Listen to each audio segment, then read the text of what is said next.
Good evening, members of council, ladies and gentlemen, staff. I see that we have quorum, and I call this special meeting of Committee of the Whole under the Planning Act and Budget meeting to order. It has been moved by Councillor Ribyak that the agenda for the February 9th, 2015 special meeting of Committee of the Whole be adopted as circulated. All those in favor? Any opposed? That motion is carried. The next item is disclosure of pecuniary interest. That is, any conflicts of interest. Do any members have any conflicts they need to disclose at this time? None. Can you mark that in the minutes, please? Thank you. Now we move to the public meeting under the Planning Act. Bear with me, I have a whole page of things I'm supposed to read out, and perhaps staff can look next time to see if we can condense this a little bit. This is an application of draft plan of vacant land condominium, file number 26CD19-11001, and related zoning bylaw amendment to permit the development of 36 dwellings on the lands locally known as Davis Heights, also known as Meritage Landing. The application for draft plan of vacant land condominium. Section 9.2 of the Condominium Act states that an application for condominium is processed in the same way as a plan of subdivision under Section 51 of the Planning Act with necessary modifications. This act grants the town authority to regulate the division of land or buildings through plans of condominium. This authority is used to regulate division of land and or buildings into parcels or units that may be sold as part of a condominium corporation. It also is used to ensure that the rights of future owners are protected and that any interests or obligations in favor of the town are transferred from the current owner to the future owner. The Planning Act requires under Section 51 that council must hold at least one public meeting for the purpose of informing the public in respect of the proposed draft plan of subdivision condominium. We also have an application for zoning bylaw amendment. The Planning Act requires under Section 3412 that council must hold at least one public meeting for the purpose of informing the public of the proposed amendment to the zoning bylaw. This public meeting has been called to satisfy these requirements. Notice of this meeting was provided by prepaid first-class mail to all persons who are listed as owners in the last revised assessment roll within 120 meters of the subject property on January 5th, 2015. The notice provided information on the property and the proposed draft plan of vacant land condominium and respective amendment to the zoning bylaw 1136/1987 as amended. In addition to the planning staff providing information on the application, we'll also receive any comments which any member of the public may wish to offer. We'll also be hearing, no doubt, from the applicant as well. There's an attendance list on the table which you would ask all present to print their name and complete mailing address if they wish to be notified of the passing of the amendment by council, should this occur. If a person or a body decides to file an appeal of a decision made by council in respect to the proposed amendment to the zoning bylaw and does not make oral submission at a public meeting or make written submissions to the town of Pelham before the proposed amendment is adopted or refused, the Ontario Municipal Board may dismiss all or part of the appeal. In closing, I stress that at this point, no decision has been made on the proposed plan of vacant land condominium or zoning bylaw amendment applications, and therefore any comments received will be taken into account by council in our consideration. Thank you. So first, we'll hear from planning staff. Mr. Glover.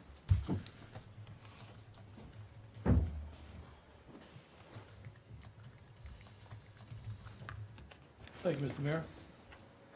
Good evening, council, staff, and members of the public. Tonight we're talking about the draft plan of vacant land condominium and respective zoning bylaw amendment for Davis Heights, also known previously as Meritage Landing. The proposed development is looking to develop 36 block townhouse units on a vacant land condominium. So essentially it's a condominium, it's just the way to divide the land is called vacant land condo. So essentially it functions the same as a subdivision, operates in ownership as a condominium when it's done. It's looking at 36 units total. The lands are located just on Hayes Street, to the east of Hayes Street, just north of Peachtree Park Road. There's a subdivision there, and it's going to be abutting it. There's also a single detached residence right here that it will be wrapping around. The history of this development initiated in 2003 with Meritage Landing, a draft plan of subdivision for 12 units, single detached units. And that was approved in 2008. The rezoning was also done at that time, and the zoning currently exists as a result of that subdivision. In 2008, the subdivision was abandoned by the owner in lieu of this vacant land condominium for 36 units. 2011, the application for the draft plan of condominium and the zoning bylaw amendment respective of the draft plan was submitted. In 2013, a statutory public meeting on this development was held. That meets the obligation under the Plan Act for this application. However, because the applicant needed additional studies and a endangered species permit from MNR, the application, in my opinion, became stale dated. As such, in November 4, 2014, we had an open house. We were invited to public to attend to understand the development and to get reacquainted with the application. Unfortunately, there was a snowstorm that day, and the power was out, so it was difficult. Maybe there wasn't a snowstorm, I'm sorry. But the power was out definitely. So we're not sure if we got the pure attendance that we were looking for there. And what we've done here is on today, we're having another public meeting to duplicate what we did in 2013, to give the public and agencies and everyone the opportunity to voice their opinions to council before we make a decision or recommendation. Under the policies, the provincial policy statement designates this as a settlement area. Under the Greenbelt plan, it's also designated under a settlement area, and therefore the Greenbelt doesn't apply to this. The Niagara Escarpment, the portion which I'll describe, the developable portion of these lands, are outside the Niagara Escarpment plan. There is a portion to the north of this property, which is included as part of this property, is with non-developable, and that's within the Niagara Escarpment plan. And I'll get into more of that shortly. The growth plan for the Golden Horseshoe, again, stresses that it's built-up area, so it's within the settlement area. The regional official plan designates these lands as urban boundary, so it's in the settlement area again. And the non-developable lands are within the Niagara Escarpment. So on this plan here, you can see this area here is the urban area, built-up boundary, and this hatched area is the Niagara Escarpment area. The hatched area is non-developable due to Niagara Escarpment restrictions, regional restrictions, and town restrictions in our official plan. So there's a whole slew of prohibitions, I guess, or obstacles before any development could actually occur here. However, south of that, within the urban boundary, is developable. And that's the application this evening. Currently, the zoning is R1 residential holding, R1 209 residential holding, R1 210 residential holding, and open space. The 209, 210, R1 are site-specific to allow certain features, but they will become redundant tonight because the applicant is proposing to revise or amend that zoning to an RM1 residential multi to facilitate a block residential use. The open space will remain open space. We circulated to the agencies to get feedback on the current application, knowing that we had in our back pocket comments from the last circulation. So we gave the agencies an opportunity to update their comments or to provide new ones in case their policies had changed since that time. The applications that came in and the comments that were received, there was no objections and just standard conditions applied as they did last time. With the public, general concerns were expressed as part of the 2011 application, which were included in the package. And you'll see through the package, it's quite thick. We included all the agency's comments from 2011, 2013, and currently 2014. Any comments we received as part of the history of this application are in there so that council has a full disclosure of what the comments were made. Some of them may no longer be applicable, but we will address them as part of the recommendation report going forward. In conclusion, the presentation has provided information on the draft plan of condominium, which is vacant land condominium, 26 DC 11001, and zoning bylaw amendment AM 0411. These applications propose the development of 36 block townhouse dwellings. And again, I can stress that no recommendations or decisions will be made this evening, and we solicit and we invite all applications or comments on this application. Thank you for attending the meeting. If you have comments, my email address is on the bottom here. I can leave some business cards as well at the counter here if anyone would like to take any. And we would like to accept any comments that are coming from the public. Thank you. Thank you, Mr. Glover. Any questions from members of council? It's a pretty clear presentation by Mr. Glover. Any questions at this point? Okay, thank you very much, Mr. Glover. Now we'll hear from the applicant's representative.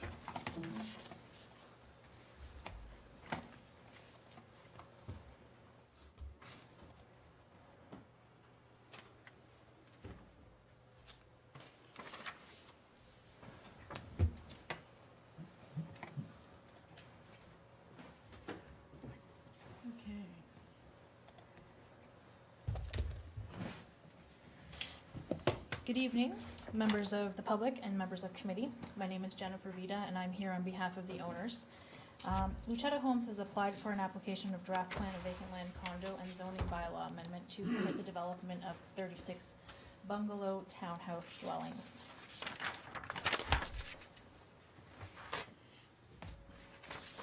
Okay. Due to the unique building designs, there are a number of site-specific zoning provisions that are being sought in order to permit the design layout as before you this evening. A public information meeting was held by town staff on November 2014. A few residents from the surrounding area attended the meeting with concerns regarding buffering to their properties to the south and to the north. Since the information meeting, the plan has been enhanced to include fencing along the north boundary of the property, along this area here, and fencing along the south as well to provide buffering to the existing residents to the south. We're proposing dense planting in this area to provide a further buffer between the existing uses to the south and the proposed condominium development. There are ongoing negotiations with the neighbor to the north, which we hope to have resolved prior to a recommendation report coming forth to council. And we're here tonight to answer any questions that council or the public may have with regards to the application. Can we keep it short? Thank you very much, Ms. Vida. Any questions from members of council to the applicant? Councillor Papp? Very quickly through Ms. Vida, I was going to ask our planner as well. The portion that you showed that's under the Niagara Escarpment Commission, does MPCA have any comments on that? Or are they any jurisdictional comments on that? We do have comments from MPCA on this application, but we're primarily talking about the developable area. Yeah, so we're not in. This is hazard land. Okay, it's hazard land. Okay. If I may add through you, Mr. Mayor, this application will also be subject to site plan approval before it's actually built. Okay, Thank you. That's it. That's fine. thank you. Any other questions? No. Councillor Johnson? Through you, Mr. Mayor, because I wasn't on council at the time, of course, in the November meeting, is there any provision made to keep, I read in my material, a pathway open to the, I think it's a Maryland Street path, or is there any allowance for that path? Now there's an opening on Hay Street, I guess it's right at the boundary. Is there any provision somehow or other that they can go on your road and connect up with the tower, or with the path on the east end of your development, or not? We haven't looked at any provisions like that. Because it's private property, it would be hard to ensure liability and safety and things like that from people walking through the property. So no, there isn't any connections contemplated through this application. There's a lot of slope areas in the back here, so it would be difficult to navigate through there as well. So if I can. Go ahead, yeah, So please. so that's not our insurance, that you're afraid that your insurance wouldn't be able Well, to the cover? future homeowners, yeah. Yes. Huh. Okay. Just to build on that, and I guess the question would be why. Is it because it's not a public street, it's a condo street? Maybe you can fill that in for council. Yeah, because it's a private street, it will be owned and maintained by the condo corporation. It's all private property. There's no provision for public access through the property at all. Okay.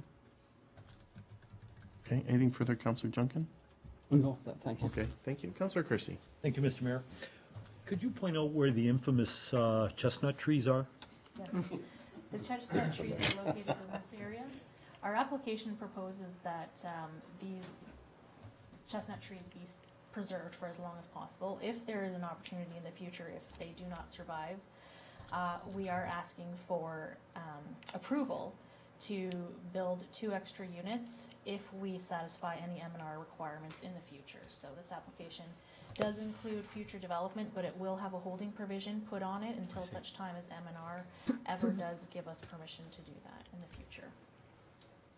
Counselor? Thank you. Along those lines, I read in the information that we received that M&R had proposed an agreement whereby the developer would plant 100 trees in order to take those trees down, but that's at a standstill at the present moment? There's actually 2 components to that. There are a couple of other trees that are not as significant as the 2 in this location that will be or have already been removed.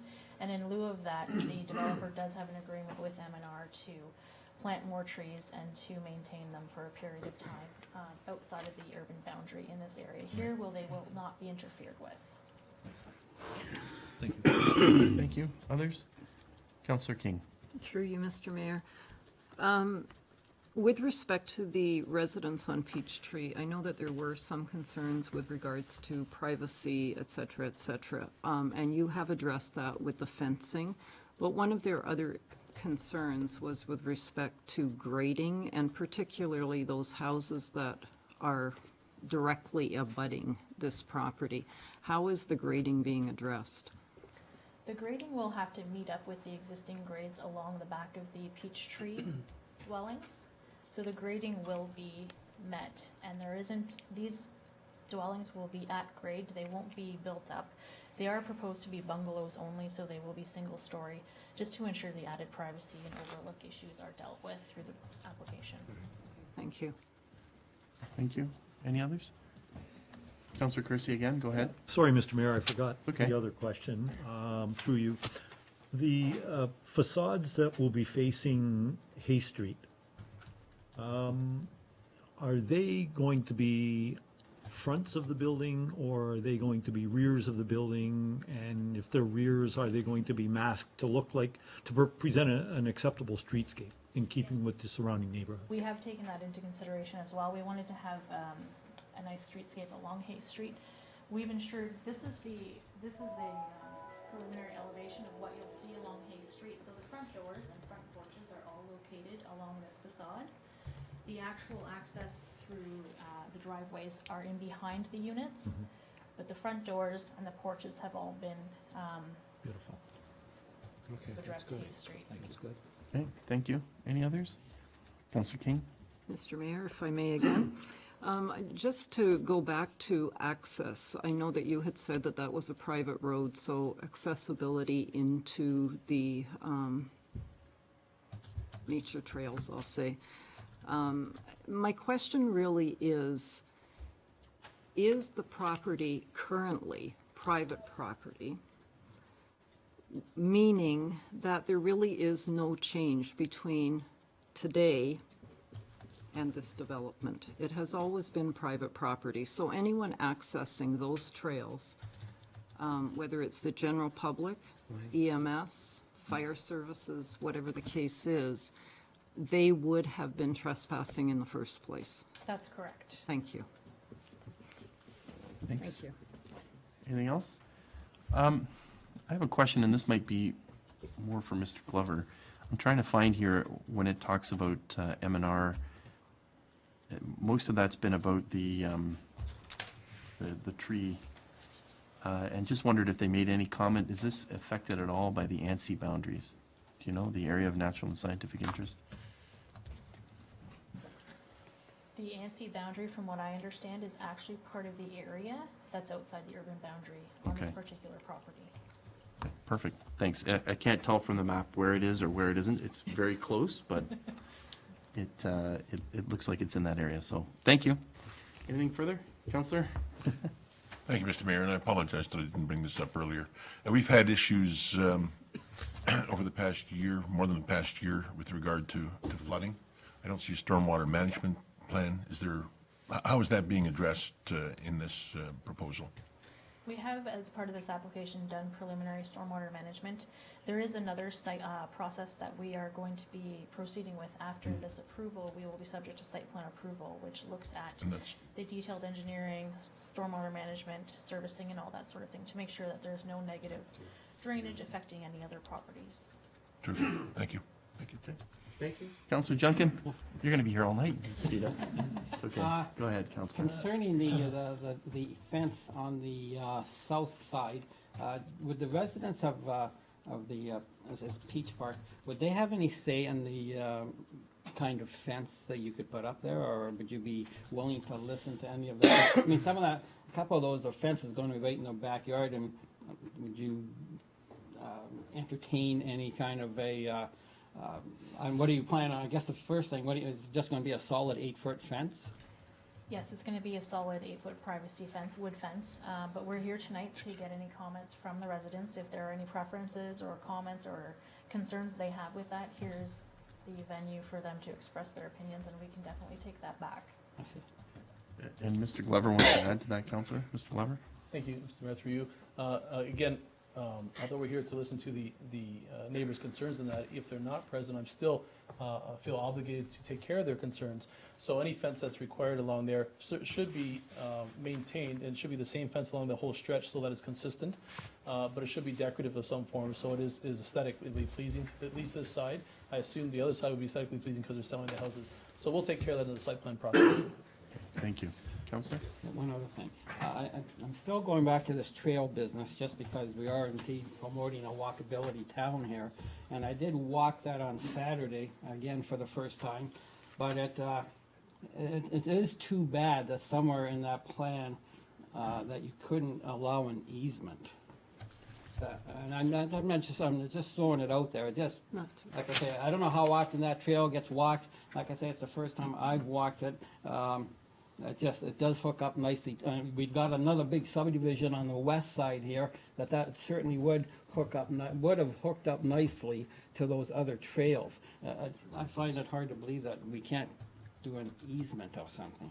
But I also realize Counselor, that fence is in the backyard of everybody, so Property. whatever. Yeah, some of that's been addressed.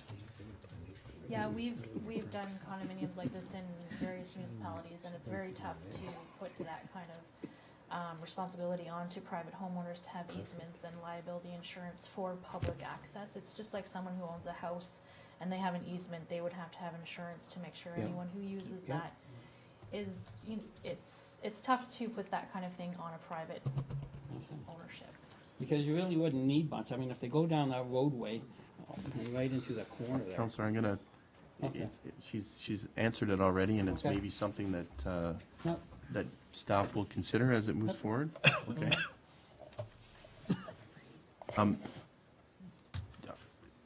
I was just gonna ask, on the northern part, where does the property that goes this way, is that a separate piece of property? This piece right here. Yes, This is a bigger context plan, this piece here. right. That's attached to this property now. What about right where that point is? Right here, Yeah, that doesn't connect to Hayes Street. I understand, but who owns that property? Is it the house to the north? This property here? Yes, Yes, that's correct. okay, thank you.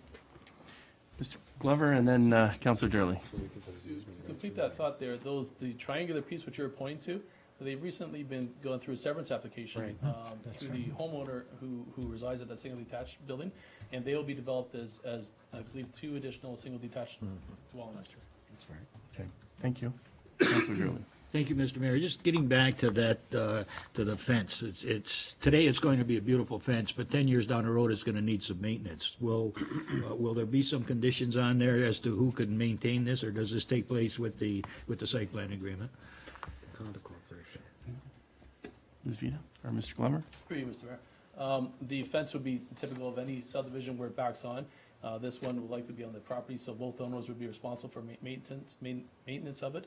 However, through the site plan process, if the neighbors aren't on board with that, it may be on the developer's side, so the developers will be fully responsible for how it looks, how it's maintained, et cetera. This would be a quality fence, quality construction, so pressure treated or cedar or something of that form. I don't expect any problems going forward, but as with any fence, maintenance has to be done. I would recommend it be on the property line so that both parties have control over it instead of one party having control of the other. But we'll take care of that through the site plan process. Okay, thank you. Thank you. Any others at this time? Thank you very much, Ms. Vita, Mr. Glover, your presentations, councilors for your questions. Now, we're opening it up to public input. If the public wishes to give comment, if they wish to ask some questions, and if you do, please come up to the podium, say your name, your address for the record. And I would just ask if can you move that sign there? Just, yeah, get it out of the, well, thank you, you're very good. Thank you very much. Thank you. My name is Michael Allen of ACK Architects, representing Mr. Lucetta for the design. So not speaking on behalf of the public, still speaking for the design team. Oh, So okay. I just wanted to take a brief moment to explain the design that's presented before you this evening. I understand that this is primarily a planning matter, and you've had the discussions of fences and streetscapes and things of that nature. But I just wanted to take a brief opportunity to illustrate the architecture and the design thought that's gone into it as well, because it's been very much an integral part of the planning process that Upper Canada has presented this evening. So when the project started way back when, there was a mandate that was put forth to us, and that was to create a very unique condominium development in this specific site. And the challenge that was put forth was actually very easy from the standpoint that the site itself is extremely unique. We're sitting in amongst an area that we feel has a lot of historical relevance. We're sitting in amongst existing single-family homes, older estate homes, and newer subdivisions that's being developed. So through the process with the planners and the planners here at the towns, the architecture we felt must really reflect this. So the mandate that we put forth was through the uniqueness with the architecture, as well as what the Lucettas must bring forth. And in simple, it's through the material and the geometry and that of the design. The Lucettas want to build a unique condominium, and therefore the quality will be reflected in the buildings. It is our proposal to come with all natural material of stones, brick, wood sidings, things of that nature. So with that, we felt creating this custom environment, and not just a very simple townhouse development. Each block had its own uniqueness. The question was put forth as to even the facades on Hay Street. They technically have two fronts, and that's really going to be the image that's going to be presented in the whole design. So we wanted to just have that brief explanation so you understood that this townhouse condominium, although unique in the planning, is also going to be very unique in the form once it's constructed. So, thank you. Thank you very much. Do Mr. Allen, council have any questions for Mr. Allen? Councilor Papp does. Mr. Allen? Just so to extrapolate that further, you're building in blocks of 4 or 3? I can see 3. Yeah, there So are some each of those as well. blocks, Mr. Allen, would have its own distinctive architectural design? Distinctive in the sense, as you can see through what we're Right. reflecting here, is they are going to be unique with the material combinations. There is going to be some very similar profiling through the roof pitches and so forth. Right. But as you can also see in some of the facades, each unit is going to be defined by a unique entranceway. So it's Okay. not going to be your typical condominium development where it's cookie cuttered along the way. No, I commend you for that. That's why I was trying to understand, that the approach would give its uniqueness, plus allow the ability to blend in with the surrounding area as well. I like the historic sort of reflection on it, if I may, sort of a European style that I've seen in other areas, so very nicely done. Thank you. Thank you. Councilor Ribbiak. Thank you, Mr. Mayor. I thought I heard you say, Mr. Allen, something about 2 fronts. Do you want to just expand on that a little bit, please? Certainly. So primarily just for the Hay Street facade. That is the facade that we're proposing. That is fronting Hay Street. So as you can see, it looks like the typical front facade of your home or the townhouse development. When we get into the other facade of this one, which is technically your primary entrance into it, where the garages and so forth will be, that is technically going to be their fronts. So this is also a reflection of what the Lucettas want to do in this development. They're putting in the necessary design to make it work. Councilor? Thank you, Mr. Mayor. So only those fronting Church Street, or do the other blocks also have Hay 2 Street, fronts? Councilor. Hay Street, It's sorry, just the my, Hay Street. It is just the Hay Street ones, but it is, once we get into the design of it, in all of the designs that we put forth, our rear facades of our buildings also reflect the true identity of the fronts. Okay, thank you. It's clear. Thank you. Other questions? Are you using brick throughout around the entire building? It's a combination of brick and stone, and then any siding, we're gonna have a combination of with some siding. Now, the siding we want is gonna be the hardy board, that's what we're proposing. We want it to reflect the true nature of the material, like no vinyl, no aluminum, Right. things of that nature. Okay, thank you. Anything else? Thank you, Mr. Allen. Thank you. Now, Mr. Luchetta, you'd like to finish it all off? Okay. Mr. Luchetta, Rob Luchetta. The funny thing is, it's hard to believe that it's 15 years probably that we've been working on this site. We bought this property in roughly around 2000. So, even though we were talking about 12 years, it's actually probably 15 that we've been working here. So anyways, as builders and developers working in the town of Pelham for many years, you can't believe how excited we are to be working with the town planning staff. I'm getting your money back. And Rob. members of council, Steve Kaiser, our friendly neighbor to the north, and a number of residents here. And our team, of course, ACK Architects, Michael Allen, and Upper Canada Consultants, all well known in the city, and all coming together to bring this new Davis Heights project that we're calling it to hopefully fruition. Davis Heights is hopefully going to capture that historic look of old village, an old European village laneway or streetscape kind of thing, as you so eloquently put it, Mr. Papp. Complete with lots of stones, stucco, and we're hoping like some fine artisan detailing, like keystones and corbels and like nice stone archways. There's going to be a lot of that to give it that really rich feel. We know that this is definitely going to be the jewel in the town of Pelham. There'll be nothing like it. Davis Heights, we're going to be putting lush landscaping throughout, and strategic landscape features and accents for both privacy and beauty, such as there's going to be a gazebo on your sight line at the end of the street. There's also going to be some lush gardens as you enter in, and there's also going to be a lot of little private alcoves like that to try to protect everyone's privacy within the units, and of course our neighbors to the south on Peachtree like that. There'll be some privacy areas like that, which will create some privacy areas by adding some trees and some nice cedars and that to kind of create little alcoves that way. Some of the unique things that we're doing, we're preserving some of the old trees from the original Lathrop property. We've been working with our neighbors to make sure that we can preserve those, and so we'll be blending new landscaping with old to give it that timeless look. And of course, we are the pilots or guinea pigs for that chestnut saving plan.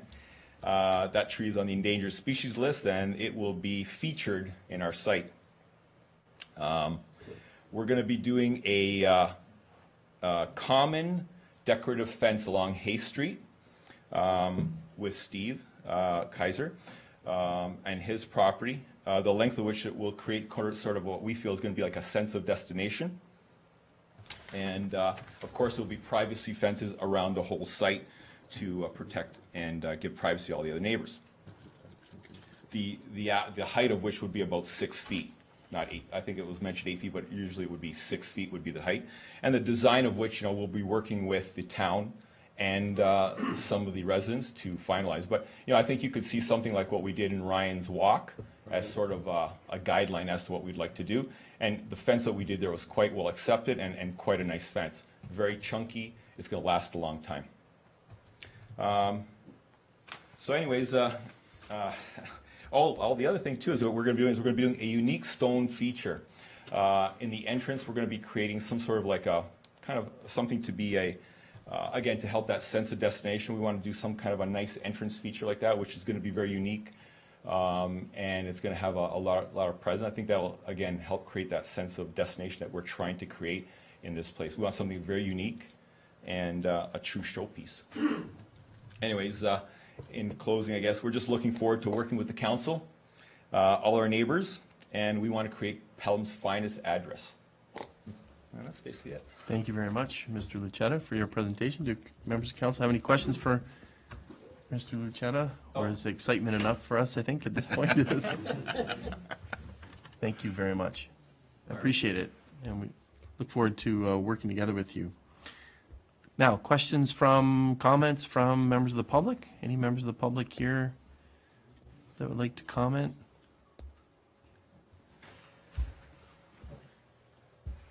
Please inform us who you are. Mr. Mayor, my name is Stephen Kaiser, and I reside at 1541 Hay Street in the town of Pelham with my wife, Robin.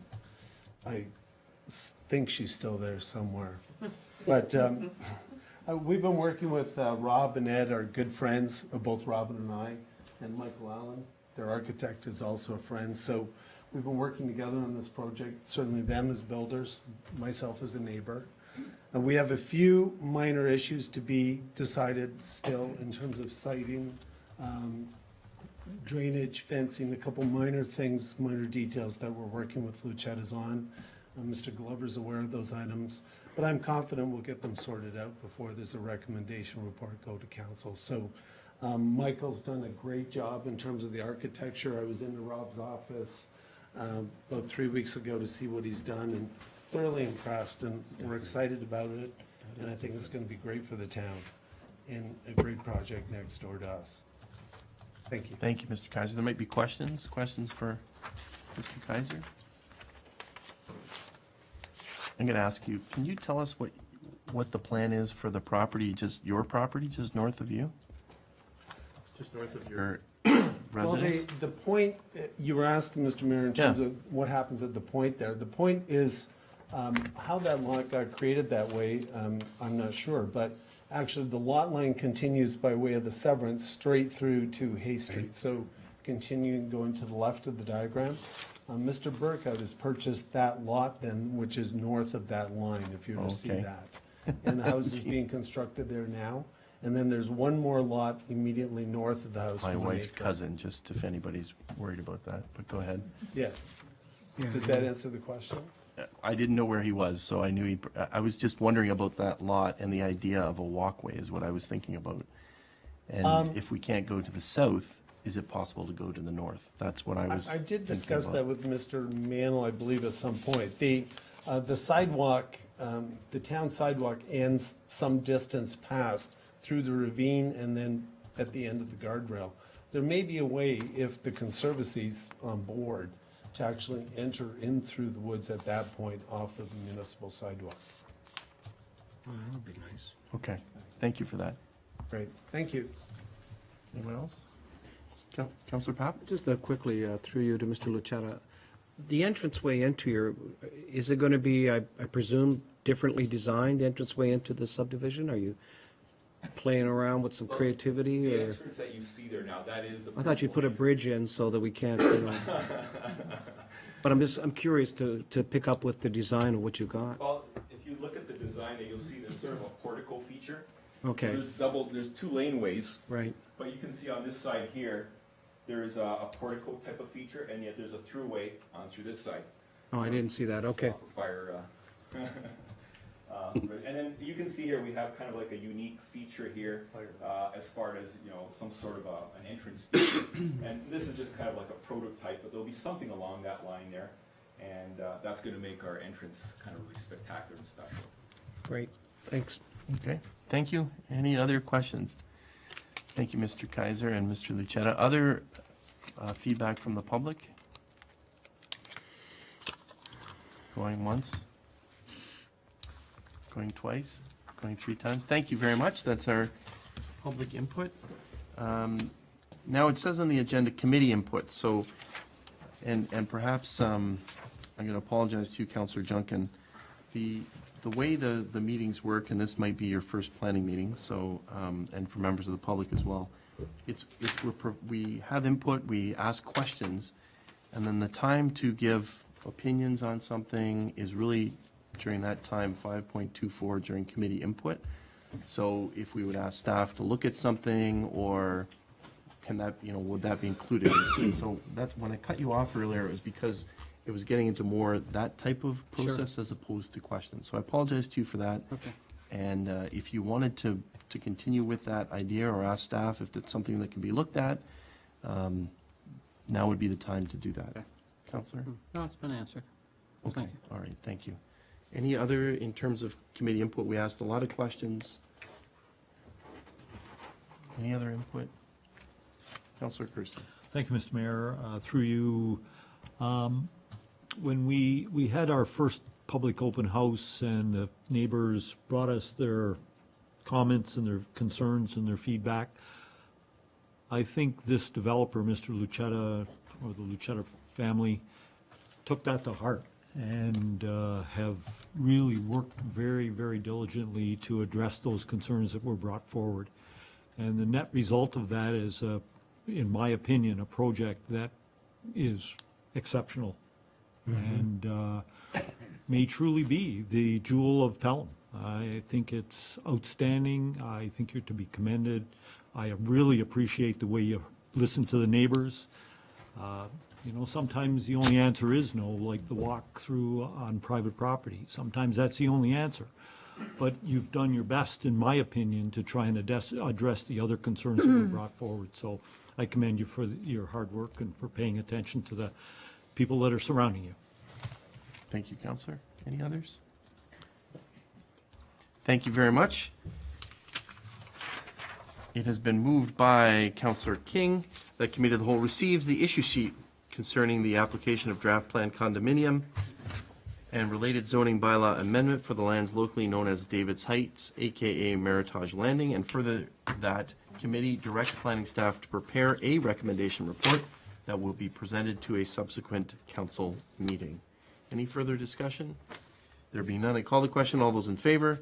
Any opposed? That motion is carried. Thank you again for your input this evening, and we look forward to that report coming back to us. Thanks again.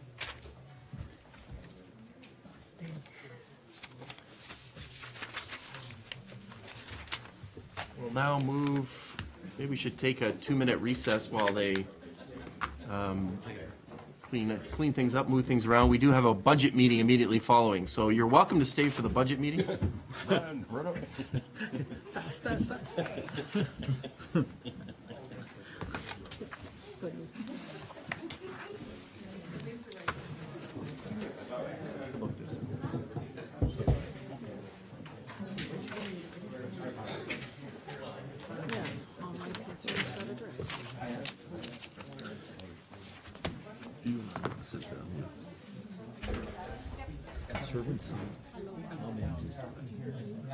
I did, so you and I need to meet up, and I need to get a receipt, you need to get something from me, and call it a day, yeah, good.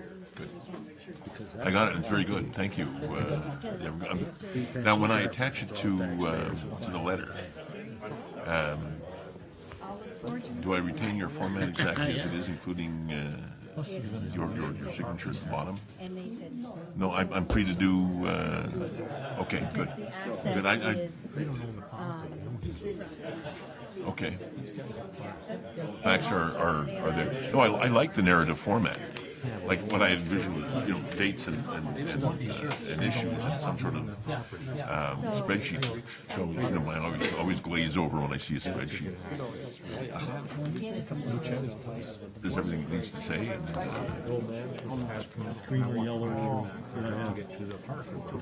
It'll be much longer than my letter. Now, I'm hoping, if I can get Bruce Smith to format the letter, I'm hoping to get it on by this Wednesday. No, you're not. Do fire first, like late?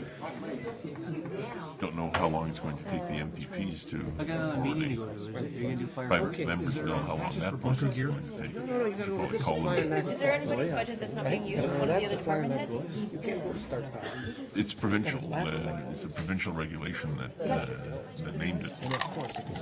Once she does the fire aspect, there's no question. I have an option. Are you sure they're not gonna? Yeah, just put your Tim will face say in yes front. to anything. I'm pretty sure Cindy will as well. To the next level, right? Well, this is, I think they've done Get really. them both in a meeting at the same time. I may have to do this twice. Where that? down that other area. Yeah, I mean, you know, they're all. It's really remarkable how. It's 359. No, five. I was going to say Because of five. Yeah, yeah. find out what her approach is and thinking.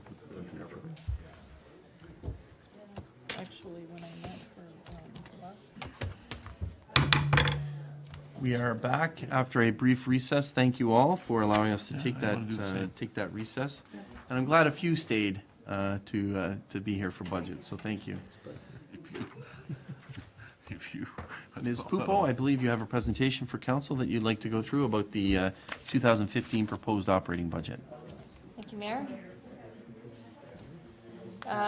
Good evening, Mayor, Council, staff.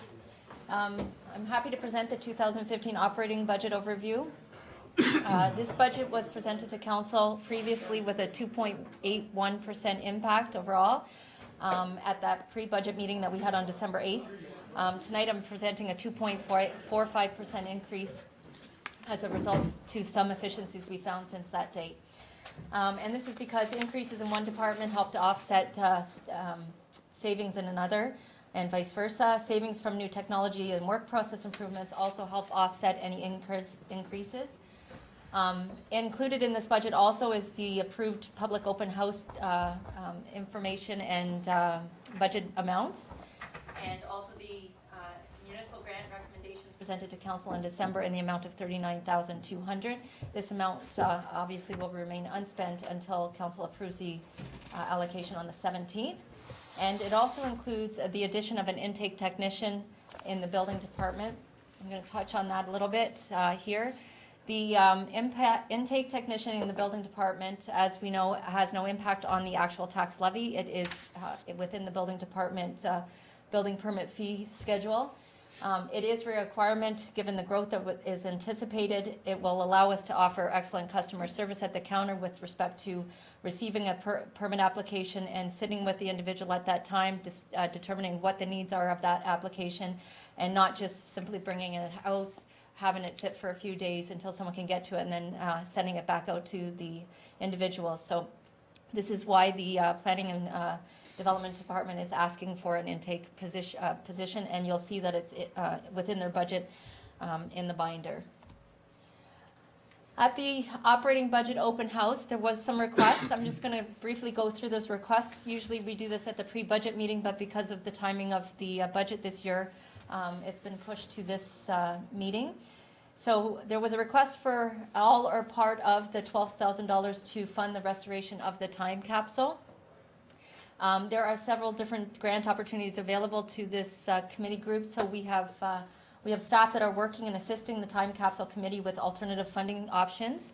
There was no additional budget dollars put into this budget as a result of that. The Heritage Committee had asked for an additional $5,000 and to their existing operating budget. There was funding put into the capital budget for Heritage Committee, so there was no additional funding put into the operating. The Niagara Central Airport requested an increase of the $500 to their annual request. That is included in this budget. They did speak to a $30,000 debenture over a period of years. There was not a lot of discussion on that yet. We're uncertain of where that's going, so it's been left off of this operating budget until further discussions can be made. Diesel asked for a waiver on the fees for the rental of the arena for their fundraiser. That was missed at the time we did municipal grants. It is included in this budget and was added in to the municipal grant line. Pelham Library requested an additional $63,871 on top of the grant that was provided last year. We informed the CAO and had discussions with the CAO that despite them thinking that there was no DC available to them, we explained the process of the DC.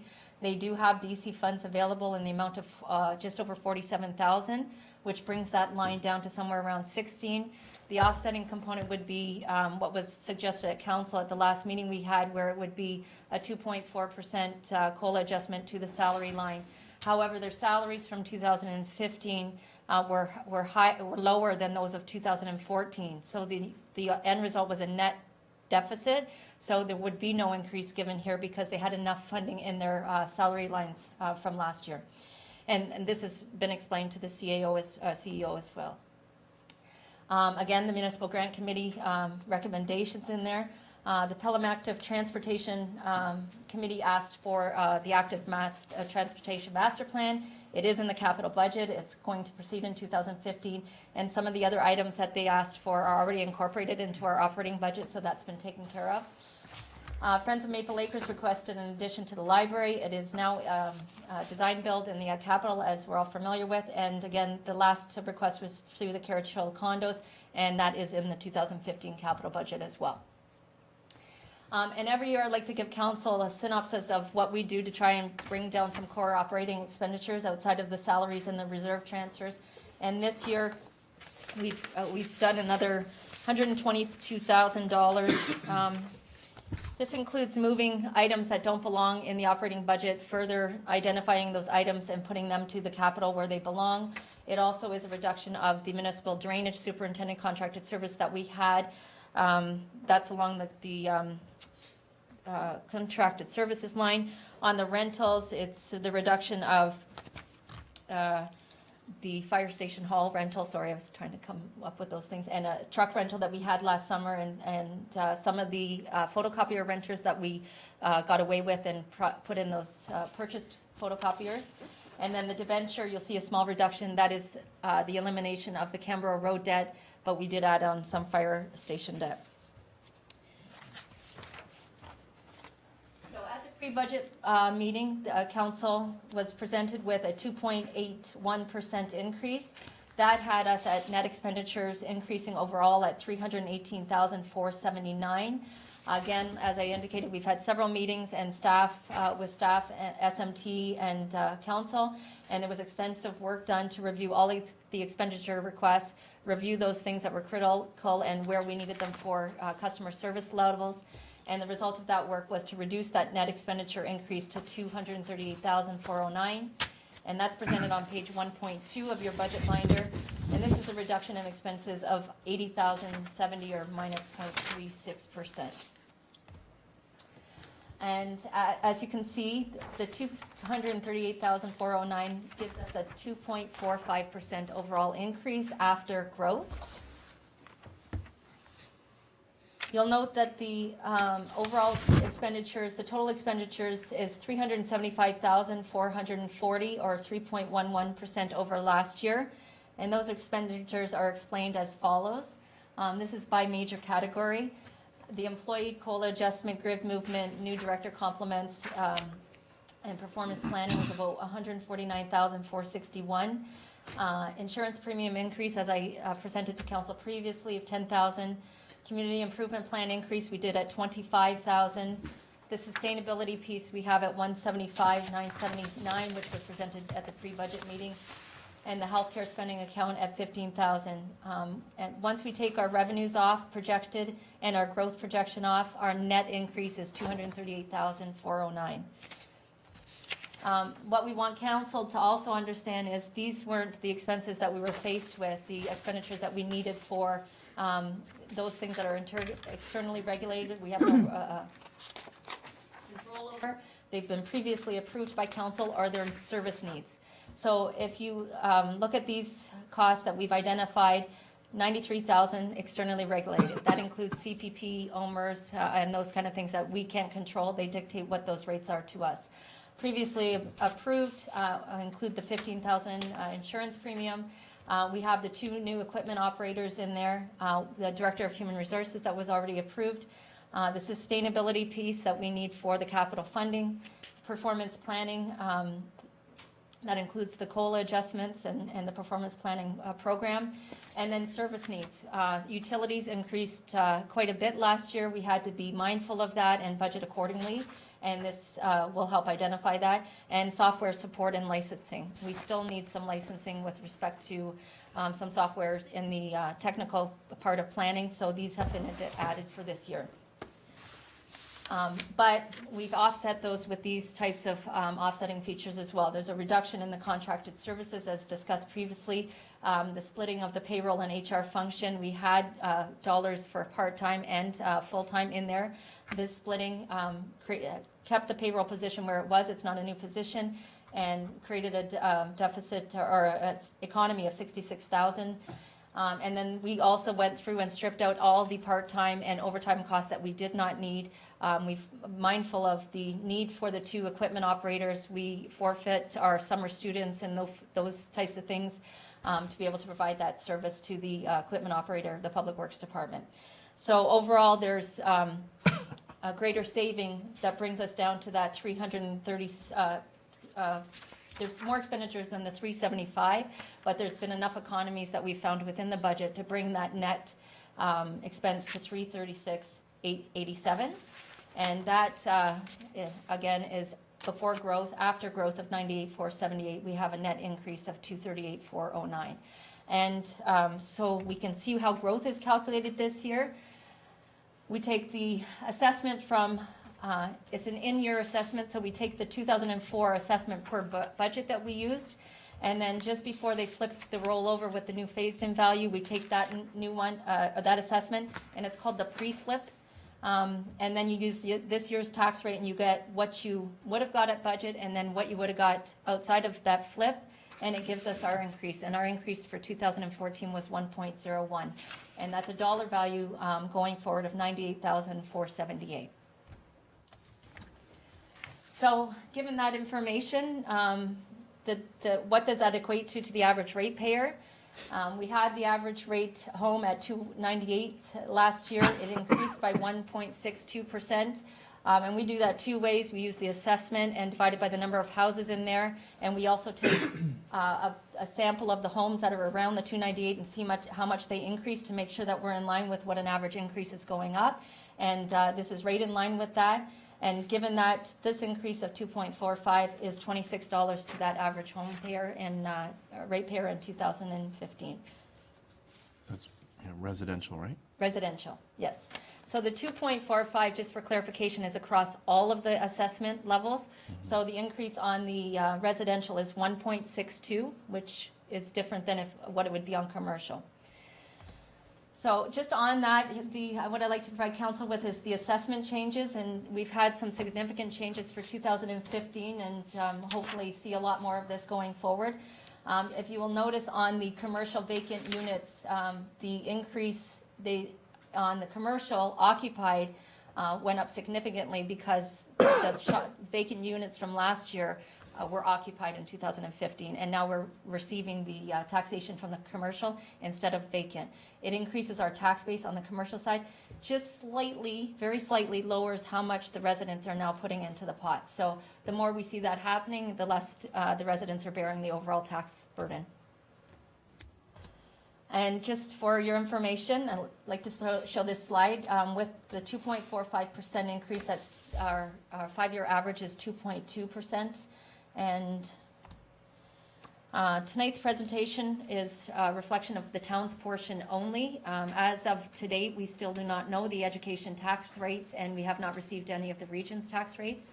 So until we get those rates, which is about mid-May, I will then bring back the full table, tax rate tables for council to approve. Any questions? Thank you very much, Madam Treasurer, for your presentation, for your recommendations, and for your work with colleagues on developing this recommendation budget. Questions from members of council? We'll start with Councillor Ribbiak. Thank you, Mr. Mayor. Just some clarification with respect to the intake technician. You'd indicated something to the effect that this wasn't going to impact the levy because it was going to be covered by fees. But this is an employee, isn't it? Yes, the building department is a standalone department. We cannot fund, the operating account cannot fund the building department and vice versa. So if they have any new additions with respect to hiring of staff, it has to be covered within the building department framework, which is by the revenues that they earn through building fees and so forth. So if I may, Mr. Mayor, so the revenues generated by building activity pays for the staff within that, and it doesn't come anywhere else? That's right. Okay, well, thank you. I'm not sure I was entirely aware of that. Thank you. Thank you. Others? Councillor Papp and then Junkin. I was going to ask you 100 questions, but I won't. I'm going to make comments on this. First of all, thank you for the staff compliment. What I'm going to suggest that in the future that this sheet be included every single time, so we understand clearly what is approved compliment, what needs to be approved, and where and how they're being funded. So that I'm clear, there is 3 positions aside from the intake technician that we are looking at that have been and are considered as part of this budget. One is the new director of HR and then 2 equipment operators. Is that correct? In the column for the complement that says current Right. or actual, the HR director is in that column because it was approved and hired before the budget process. So it was already a complement in 2015. So the proposed in this budget are only the intake position and the 2 equipment operators. And that being, Mr. Mayor, if I could, that the intake technician, as we understand, is self-funded, That's correct? correct. And the 2 equipment operators in that. Secondly, if I may, if what I'm hearing here is that you've consolidated, and I'll ask for this a little later on during the course of the year, at this given point, so we are not hiring any part-time, any summer students this year. Is that correct? That is not correct. We are still hiring the regular summer students, the lifeguards, the camp programs, Okay. the arena helpers. There was other summer students in departments helping with scanning and so forth that were hired last year, and I've had some requests again from other departments to do that again, and we've wiped all of that out for this year so that the equipment operators would be the priority for the town. So those that, go ahead, those that save and accept within the actual recreation area, these other supplementary, or I should say, these summer students' positions that we had previously will not be posted. No, So those were used in order to offset some of the cost of conducting the full-time. no. Okay. Okay. My rationale is, you know, that I mentioned this before, that I'm glad you explained that, because under no circumstances, I don't have to say that when compliments come to us, nobody can be approved until we have actually formally approved that, unless it's within an existing compliment. Councillor Ribbiak's question is very good. I forgot about that the intake technician, if it's self-funded, then as long as we know and are informed of that, then it helps straighten that out. It's unfortunate, though, that I have to say this, that with our summer students, if they were helping with us, particularly in other areas besides recreation, are we going to be applying for any other federal or provincial funding for students, or is that on hold? No, we will be applying it, Good. and it funds the lifeguards and it funds the camp students and stuff still. It would fund any of the students that we had in here. It's a great tool for them to get some practical experience and so forth, but we've just kind of taken ourselves back this year to say we need to focus on what priority is out in the public works realm, so. And I just want to clarify this, the compliment that you received is the full-time compliment. These are permanent, full-time employees, because part-times are not considered part of that spreadsheet. Because they are not, they can be an employee or they don't have to be. So you could budget for some help, but you don't need to, type things. They are not a complement of the town. I just wanted to make sure that was clear. I don't think it is. I'm a little lost on that, but anyhow, I'll maybe follow up with you, because if you're hiring part-time people, they are on their payroll, aren't they? They are on the payroll, but they're not permanent complements to the town. No, I understand Yeah. that. I understand that, but Yeah. those are still bodies that we Right. issue T4s for, right? Yes. I mean, I don't get down to those micro stuff, but the fact is that if you've got 58 full-time and 20 part-time, that in fact those are employees of the corporation. Right. So what I've heard is you've taken some of those positions, consolidated them, used them for the equipment operators, save and accept those that will be in the summer program. And Save and Accept, I believe they are asking for a summer student again in the building department, but again, that is outside of the operating, so it does not affect our tax base. So that was the only one that was allowed to request an additional part-time student. So how would they pay for that? Out of their building permit fees, revenues. Okay, so I'm not doing this, I'm doing this purposely, so these things are, very clear in our minds on how this all works. Because we get questions about staffing, and quite honestly, with $12 million that we spent on our budget, roughly what, half goes towards personnel's? 42%, that's significant. $6 million, $5 million. Okay, thank you, I'm satisfied.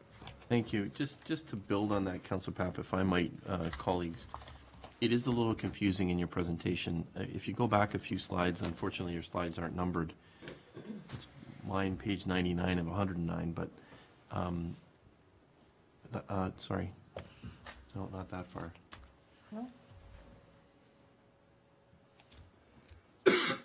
So right there, it talks about the new complements. It has the director of HR, but it doesn't have the building. So it's somebody, which 3 are they, sort of thing. So to me, I think, that's why members of the public are confused, and Councillor Papp's asking questions about the complement.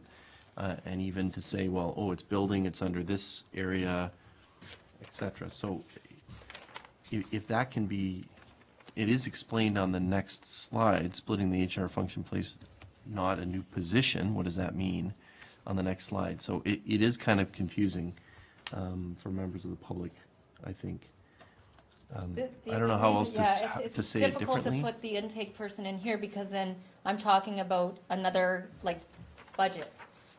It's not in this, what I'm trying to explain is what's affecting us, our tax rate payers, and putting that intake position in here would muddle that, because they are not paying for that position, and that's why I addressed it right at the beginning, so that it was not part of this discussion, because it doesn't come out of here, and it would kind of skew that a little bit.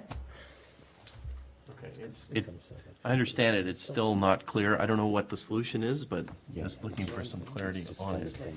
I do have Councillor Junkin next, but Councillor Ribbiak wants to jump in on this topic. Councillor Junkin, is that okay, or do you No, have actually, questions about this I've topic? had my question answered. Thank you. Oh, you've had your questions? Yep. Okay. Councillor Ribbiak? Thank you, Mr. Mayor, and again, I just want to build on this for some clarity. The sheet that you gave us and that was appended to our presentation includes community planning and development, and includes quite a number of positions. So we're listing these as part of the complement, but you're also saying they're not part of the operating budget, or some are and some aren't. Can we just clarify that? They are the full-time complement of the town, including all facets: water, wastewater, building department, and regular operating services that we provide. So you'll see your water, wastewater gentlemen are in there, but they're also under a different budget. So when the complement is the complement of the town, so I present that to you so you know how many staffing levels you have of full-time staff. In this budget right here, we deal with, when we did the water, we dealt with the water and the staffing in the water side of it. This budget deals with that portion that goes to the operating side, but it also deals with the building department side. So just so council's clear, the building department's revenues, when they do their budget, has to equal their expenses. So there's zero impact on this budget. So maybe in next year's budget, I can show you how the building department's revenue and expenses equal to zero, and then you can see how it does not impact on anything. But I still wanted to address the fact that we were looking at bringing in an intake person, because ultimately that still is up to council to approve. It's not something just because it's a separate budget that they can do. Sure. Again, Mr. Mayor, for clarification, so this presentation of an operating budget doesn't include 100% of our complement? That's correct. None of the planning and the water and wastewater people are not there. So when we're looking at And of the building department only. Planning is in the town's budget. well, the planning is, Yes. building department is not. Yeah, I would certainly endorse a sheet that kind of splits them out and clearly identifies what budget is covering who when we look at complement. Because when we're evaluating the operating budget, we're thinking we've got 63 people, and here's the wage budget, and we are tempted to correlate the two, but of course there is no correlation because not everybody fits in. If I may, Mr. Mayor, just still on personnel, but just slight other tact. So I think you indicated as well that part-time is not on this list of full-time complements, nor is it in the budget.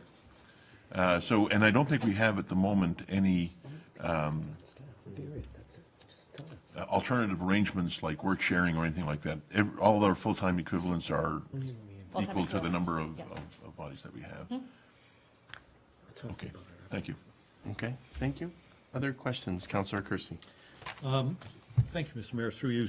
In staying, I have a couple of questions, but in staying with the building department theme, the building department maintains a separate reserve, if I'm not mistaken, equivalent to about 40% of the payroll or the operating costs of that department It at any tries. given time. They try.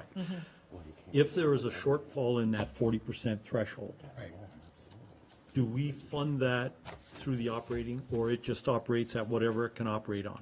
At a loss. And then if it falls below a critical level, then that would impact on the building department fees that would be charged That's when for they come permits. back and say a fee adjustment needs to be made, Then you for sure. adjust the fees. So that's why they can stay basically off the grid, if you like. That's correct. Because They they're were self-funded. operating in a deficit reserve last year. Yeah. As you recall, Yeah. we had the issue with switching over or separating out the building department completely. And this year, they have a small surplus going back into it, so they're starting to rebuild their reserve. And then what we talked about, the Director of Planning and Development, is this year with the impending growth and the number of building permits we're anticipating, let's take a look at it at the end of the year to see if there needs to be an adjustment to the fees, because it's something that if they continue to struggle and end up in a deficit position, then there's something missing there, so. Okay. Thank you. Anything further? Do you want to hear from Mr. Glover, who's anxious to comment? Just like to bring to your attention that the building department intends to bring a report to council shortly about the increase in fees for COLA, and also council consideration of an increase beyond that or not, just for your information. Okay, thank you. Counselor? So I'm assuming when we receive that report, there'll be commentary in there with respect to the current level of the funding reserve and how the new fees might impact going forward, and with some projections, et cetera? We weren't proposing to go that deep, but we can obviously go with the treasurer and put that into the report as well. I think that'd be useful if we're going to make a decision whether to go above a COLA or not. Thank you. I think it's an interesting conversation brought out by questioning. I did send a note to Councillor Papp. I could have as easily sent it to Councillor Durley, whether this council or a council has ever looked at the building department budget separate during the budget process. And it really is only during the fee time when we talk about fees and what those fees look like, as I can recall. So it might be interesting, in future to look at it, just like we look at water separate. Although anyways, it's something to think about, I think. And there will be something, it sounds like, coming forward to us already with that budget, so. Councillor Kersey, other items? Thank you. Further on payroll, in one of your slides, Madam Treasurer, you say that splitting of payroll and HR function positions in place, not new positions, saved a total of $66,333. And I don't understand how we can hire a full-time HR director and maintain a full-time payroll clerk and still save $66,000. So could you Working for free? explain that? The payroll position was in place originally since 2009 or 8 when I came into place.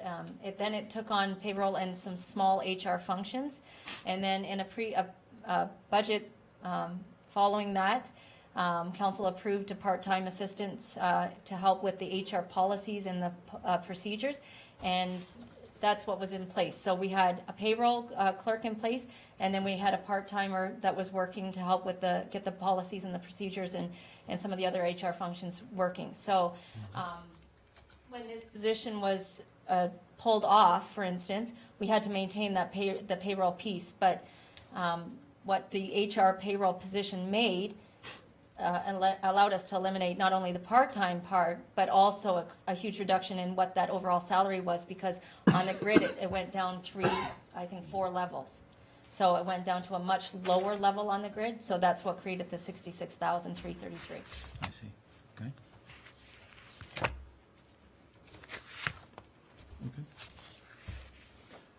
So, Councillor, some want to ask questions on that point before you Yeah, move yeah, off of no, that I'm just point. thinking So, here. Councillor Durley and then Councillor Ribbiak.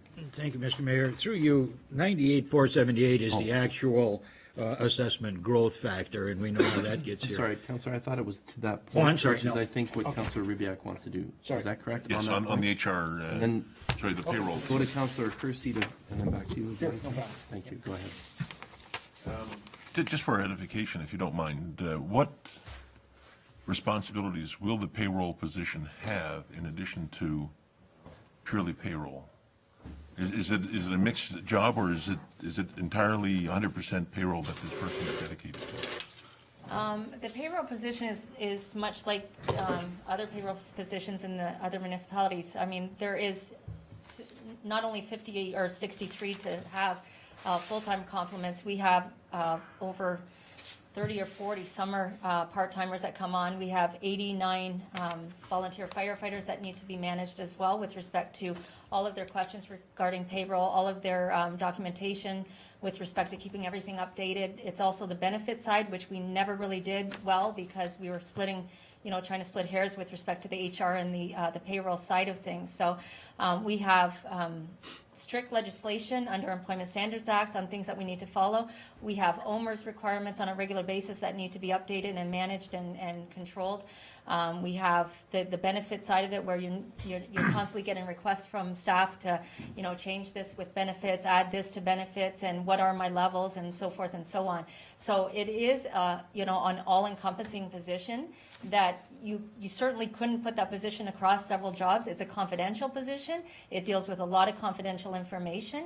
And at this point in time, just, since November when the payroll function just became payroll on its own, it has started doing much more and provided much more customer service to the staff than they've ever seen before with respect to, the benefit side of it, or just even getting on top of some of the other concerns they have regarding taxation and what Revenue Canada does with respect to certain things and so forth. So it's a very encompassing job. It's not something that is just a part-time position here. There is far too many staff for it to be that way, even though there's only 58 full-time. It's still a lot of different avenues of staff too. You've got, the students coming in, you've got co-ops situations, you've got the full-timers, you've got the firefighters, which are under completely different legislation and their credits and so forth that they need to go through. So we've been documenting all the work that's been being done by the payroll clerk, and at this point in time, it's ongoing and it's full time, and it's by the time you run one payroll and you're going on with all the other questions that are involved in the things that you need to do, I think it's an all-encompassing position. Thank you, Councillor. Thank you, Mr. Mayor. Just as a comment, I guess I'm a little surprised with the technology that's available today, and I know that we've invested in, and the size of the complement, despite the fact that we're dealing with several sets of legislation that apply to payroll, it does rather surprise me that we're talking about a payroll position that is fully involved with payroll for a complement of 63 people. It just, I'm convinced there must be room for efficiencies in that, or we're doing something that perhaps other paying institutions just don't do. It just seems rather less of a full-time position than we're saying that it is. And I'm surprised by it, and I just wonder whether we might at some point take a look at that somewhat more critically. Thank you. I'm just going to ask the CAO to comment. Mr. CAO. Thank you, Mr. Mayor. We'd be happy to come back with additional information on the position for justification and information for council on the roles and responsibilities of that job. That's not an issue for us. Councillor? Thank you, and I suppose that's the sort of thing that an HR director might be able to help with. Excellent. Thank you. Okay, thank you. Anything else on that issue? I think that we're looking forward to more information. Councillor Kersey, I had you next, and then Councillor Durley. Okay, thank you, Mr. Mayor. Again, sticking with the payroll, we instituted a new performance management or performance review system in which the 2.4 COLA adjustment was not automatic, would not be seen as automatic, and it would be based on performance. When it came to assessing what the salaries are going to be for 2015, did you just automatically budget 2.4% in anticipation that everybody would attain that, or have all of the assessments been done and the actuals been put in? Yeah, agree, Mr. Mayor. At this point, I was fortunate that the assessments were all completed. And so when I went back to budget, I put in exactly what those individuals were going to receive or not receive. So that has, the actual numbers are now in this budget. Okay. In future years? In future years, I'd like to do that the same way. It should be, we should be able to do that. We are a little bit late this year with the performance planning just because of all the other issues that we've, the timing of the election and First stuff. time, right? But we are hoping that they would be done in December, which allows me to enter everything in January. And it's a much better way than having like a slush pot in there, because then I might be over budgeting for, for the ratepayers or whatever. So it proved really well this year with respect to getting that information and going through the process. Okay, thank you. Anything further? I have other questions, but I don't want to hog the podium, so I'll allow some of Was my it- colleagues to do it. And if I can come back a second time, that'd be great. Thank you. I was saying anything further to that. Oh, I'm sorry, To Mr. that Mayor. issue, but. I'm a little dense tonight. No, that's. Okay, so let's go to Councillor Durley. Go ahead, Councillor. Okay, just a question about the assessment growth is actually what happened last year.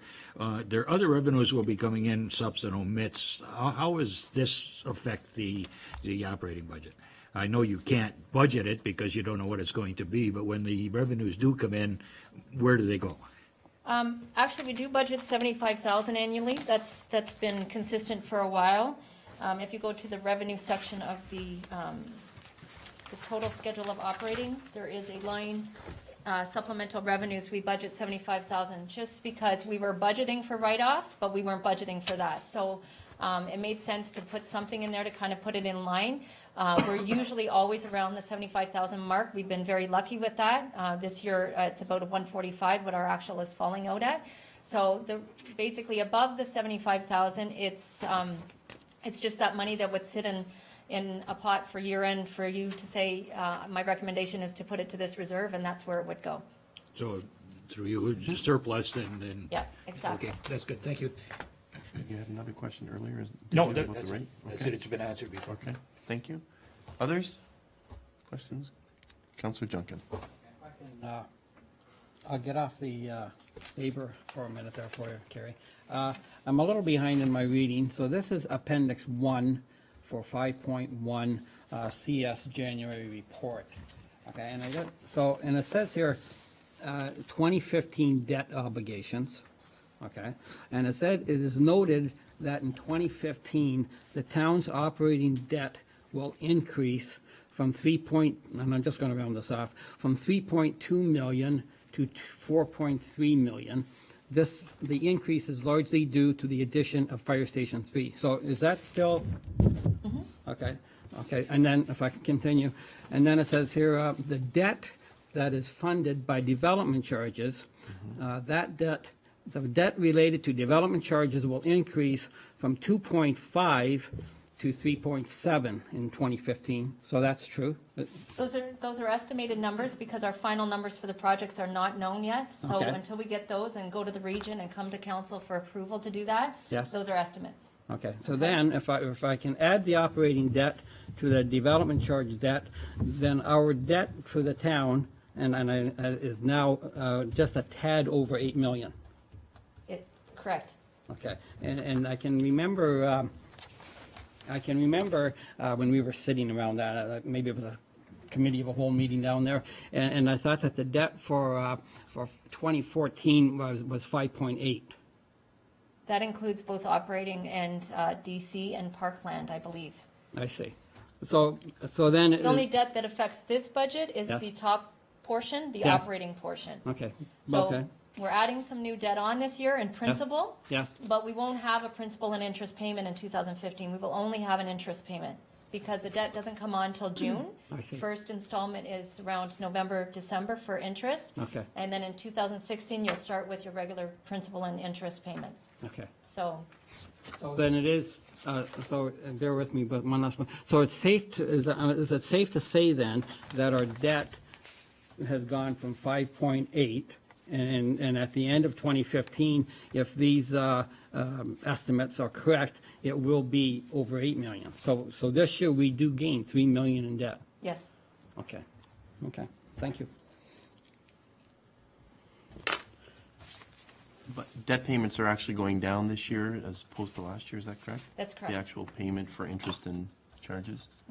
Correct, because the Canberra Road debt, which was over 250,000 a month, or a year, sorry, is coming off. So that payment is coming off. And even adding on the fire station number 2 debt, it doesn't increase it enough to cause an increase overall. It's still going down. And we have projected some interest payments in this debt ratio as well. So all of it is all in, I think it's back here. I was looking for that. 624 from 692. Right. So that's the reduction of Canberra Road and then the addition of the other items that we've identified and just estimated interest based on rates that we had for last year for this year.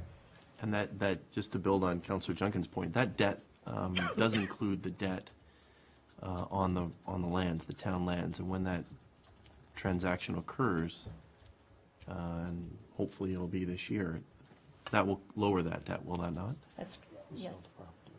Okay.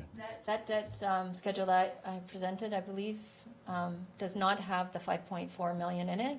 This is debt proposed for 2015. Right. So that is Fenwick revitalization, it is fire station number 3, and it's Port Robertson Road mainly, and all of the water and wastewater components and DC and so forth. So the debt for the No, I was talking about the debt for sale of property, that will come off. that's exactly right, right. Okay.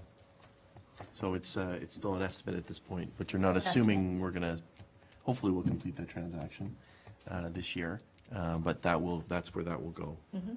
Okay. Anything else, questions? Before I go back to Councillor Kersey, I have a question, and that is about the surplus. In the past, I think we've taken all of the money for the CIP out of surplus, and this will be the first year, I think, that we're adding it actually to the levy. That's not true? No, it is the first year we're adding it to the levy, but last year we did not have a surplus high enough to take a CIP from. Okay. So, in that regard, we are budgeting very lean, and the surplus we had was fine because it wasn't a deficit. So we just thought we should probably start putting it in here Okay. in case each year you didn't fall Yeah. out with something to use. Just on that, do you have any hints on the surplus report, when that's coming, what that is? I have no hints. You have no hints. Do you know when it's coming? It will come soon, 17th or the 2nd? not the 17th, no. Okay, the 2nd of We March. are, We'll look yeah, forward to it. the timing right now with respect to some invoicing and so forth, and just getting my head wrapped around, making sure that I'm comfortable with the number that I bring forward. We're still missing some utility payments, some things from the region. They come very late with invoicing to us, so those kind of things we have to kind of get on top of them for, so. Okay, well, if they don't send you the invoice, don't pay it, right? Just Well, kidding. I've been known to do that too, so. Okay. Just on the region quickly, Council, the recommended, since the treasurer raised it, and then I'll turn to Councillor Kersey, the recommended increase or change that regional staff are recommending is 1.97, something like that, so roughly around the 2% mark. So we'll see, there's probably going to be a, what's that called, Madam Treasurer, when we eat up a little bit more than everybody else because our assessment's higher? Shift? A shift. We might get hit with a little bit of a shift because our assessment is higher than other municipalities, but that's what the number that the region's looking at. So that's roughly 50% of your tax pie, and this is roughly 30%. So, Councillor Kersey? Thank you, Mr. Mayor. I have a couple of questions. I'll make it as quick as I can. I noticed when I looked at my 2014 binder and compared it to the numbers in the 2015 binder, it appears that, and I'm asking this question for clarity to me and also for our public if they happen to look back, there's been consolidation of accounts and rejuggling of accounts and what have you. Can you give us a quick synopsis on where that has happened? And Well, one of the things with the reorganization that occurred a few years ago is there was still some kind of overlapping in where the department's individual responsibilities were. So for instance, building department was in protection services, yet it was the building and planning department that did it. So, and then healthcare services was under rec services when it's actually a public works responsibility. So just to make sure, one of the things we always got was, you know, which director is responsible for what.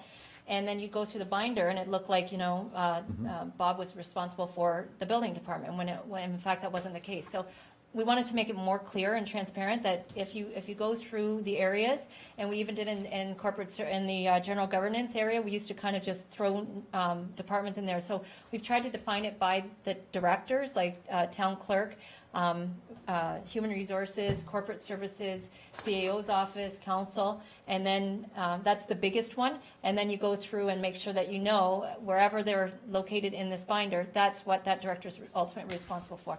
And doing that for 2015, we had to do the historical so that you saw the matching numbers or the comparable numbers, so it didn't sway things, because it would have looked like a nightmare otherwise. But that's the rationale for why we did. And so going forward, we want to keep it this way. We still identify them under, most of the budgets are done according to the FIR, because it just makes it so much easier when you're reporting your financial statement. FIR, can you remind us for Financial those? information return to the province. So having said that, we've realized that because of technology, we can do it this way and extrapolate it out to the various areas we need in the FIR and do it properly that way. So I hope that answers. Go ahead. Yep. I noticed that shared information technology has increased 2.5% since 2012. It's gone from 40,000 to 100,000 this year. Are we anticipating, have we reached where we're going to be, or is this 100,000 going to be ongoing fees, or is there going to be ongoing growth in that area? So are we going to be looking at adding new licenses, et cetera, over the next forthcoming years? Do you anticipate that? It is a beast. You know, licensing really drives, the cost of licensing drives the budget, and also the cost of support. And, you know, for instance, one AutoCAD license that's required in the planning and development area is $15,000. So that's a huge chunk. And when you're adding, I think we added 2 licenses last year, and we added another one this year. Those kinds of things, you know, you either have to add them and pay for what you need to do your customer service, or you start trying to share computers, which becomes impossible with the skill set. That is part and parcel. Some of the reasons, some of the other reasons why it's increased is we took on new services. Like when we took on call to order, it now had a software support component. We took on some of the other modules, the building department module. Even though it's a building department module, there's software support that's related to the town's operating. So we have to separate those things out, and those things will increase that as well. So sometimes the more technologically advanced we get, the more it costs us on that bottom line. But you can rest assured, I negotiate really well with these companies to make sure we are getting bottom line negotiations. Good. Now, Mr. Mayor, just as a matter of form here, if we want to suggest changes, is this the appropriate time to make the suggestions, or do we approach it as a discussion point? I do have a motion to approve the operating budget, but I think you'll want to let colleagues know about what it is you're planning to recommend for a change, and then we can discuss it and add it. Let me throw a couple of ideas out here. One change that I think we need to look at is the library board budget. When I look at the budget that was brought here, and with all the changes, there'd be a $22,260 deficit at the end of the day unless significant changes are made to the way they operate. Okay? And I have no argument with the payroll and having them address the payroll. I think there are some structural changes there that most likely need to be done.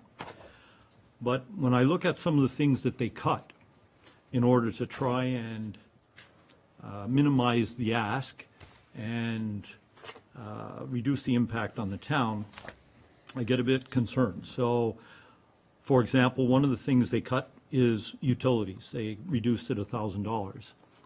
In a day and age when utility prices are going up constantly, I think that's an unrealistic expectation. So, Councillor, Yep. That's the library board budget? We don't have copies of that, do we? It was circulated at some point, I think it was. Presented at the budget, Yeah, by the yeah, library board. Yeah. Okay. Yeah, or not. I forgot that it was presented back then. Go ahead. They have reduced their transfer to capital by $2,000 in order again. I want to clarify, because I'm not sure if the budget you're looking at includes the correct salaries, though. Because the salaries that we provided were not the ones presented at the budget meeting. That's correct, right? So the salaries are inflated because they were not the ones. Yeah, right. Like the one I'm looking at, salaries that are presented here are 714,000, and this 2014 approved was 696. Right, so the salaries of 714 are actually 648 or something this year. So that's where I mean that I'm just having Kate grab that number for us so that Okay. we can have. Okay. So I think if you put the correct number in there, there is no deficit. Okay. It seems to me, well, again, the library board did not amend the budget that they presented. They stuck to their guns and said this is what they were asking for. So we'll wait and see that then. Okay. The point that I was going to make, just while we're waiting, That they will have room, though, to add a little bit more back to the operating side of it, because the salary numbers, even Yes. though if it was approved, it's not their actual salaries. Right. Because we have calculated their salaries according to our program that we have with the exact benefits, and how that was calculated was just a percentage Yes. on the total salary, and it inflated that salary number. So we did provide Okay. the information to the library, and I think that they're able to work within it. And Kirk maybe could speak to it. Counselor, Okay. just on the library, yep, it's not, correct me if I'm wrong, but it's not council's job to do a line by line on Yep, the 100% right. library's budget. 100%. It's our job to approve the grant. It's the library board's job to Right. figure out how best to do the service. Can't argue with you more, Mr. Mayor, or I can't disagree with you, except the recommendation within the operating budget is to not have any increase to the library board budget or the grant. And what the case that I was going to make was that a slight increase there would help to, again, looking forward to what's planned at Maple Acre, for example, is they've cut in their promotional budget to try and make ends meet. It seems to me if we're going to build a brand-new building, they should be increasing the promotional budget because they want to get more bodies into the building. Similarly, they've cut their transfer to capital to try and balance their budget. But it flies in the face of building a new building when you're going to need more capital expenditures for appurtenances or for facilities. So those were the areas that I was going to speak to, but if Just my for, colleagues. just for Go ahead. information then. Yep. For the 2015 budget, their salaries are $664,679, not the something that's on that sheet there. So, and they were inflated in the prior year as well, which caused a surplus this year in excess of the 40,000 we also gave them. So I think there's some clarification that needs to be made before going forward, because they do now have some room to play with increasing some of their operating. Okay, I'll withdraw all that. Okay. Very good. And the last thing that I wanted to put forward to my colleagues, and we. Just go before you ahead. move on, Councilor Papp, If you don't regarding mind, the Mr. library, Mayor, go ahead. on that matter. So what I'm hearing is there will be a reconciled amended budget from the library. Now that we have these, because I'm looking at the same thing as Councilor Kersey is. Can't answer. The conversation was for them to use the numbers that the town provides to them, because Right. it's according to our pay equity schedule. So I don't, I know, maybe Kirk can speak to that, but I know that. Sure, I mean, through you, Mr. Mayor, I just want to make sure that what we're going to receive is the actual proposed budget for the library. I don't want to know addresses sort of what Councillor Kersey was getting at. Mr. Weaver, can you provide some clarity? Sure, through the mayor, my understanding of the process is if once council determines what the grant that they're prepared to approve for 2015 is, then it's up to the library board then to work within that envelope. So they will receive from me recommendations on how best to meet the service needs of the library based on the revenue that we will have available to us. I did receive the updated salary figures and did share those with the library board at their January meeting. They didn't make any decisions pending the outcome of the budget discussion with the town, because that'll determine the amount that we have to work with and the envelope that they're packing within that. And getting into the line-by-line detail would be where the library board would be involved in reviewing that budget that way. Thank you, Mr. Weaver. Councillor Papp? I couldn't agree more, and again, Mr. Mayor, but I'm just saying, but on a macro level, if those figures have been adjusted, and I don't want to get into how it would then, seems to me that what we were given, a possible scenario, wipes out a deficit. So I look forward to the reconciled budget coming back. At least the resolution. At least a resolution, so we understand where we're going with it. Does that seem fair? Fine with me. Thank you. Okay, thank you. Councillor Kersey? Thank you, Mr. Mayor. Last point, everybody will cheer. It's okay. I'd like to put forward, and it's something that we talked about briefly at our capital budget meeting, committee of the whole, and that is that we give some consideration to a special assessment, which would be, the funds of which would be put into a special reserve fund to be held towards capital projects, namely Maple Acre and the community center, either for capital needs or to fund debt, whichever our experts tell us is the best way to go. And I'm thinking in the neighborhood of 2%. If we look at the debt service that's going to be required just for the community center, I think we were informed it was somewhere between $125 and $150 per household to fund that debt. Is that? It's about 150 over 3 years. Yeah.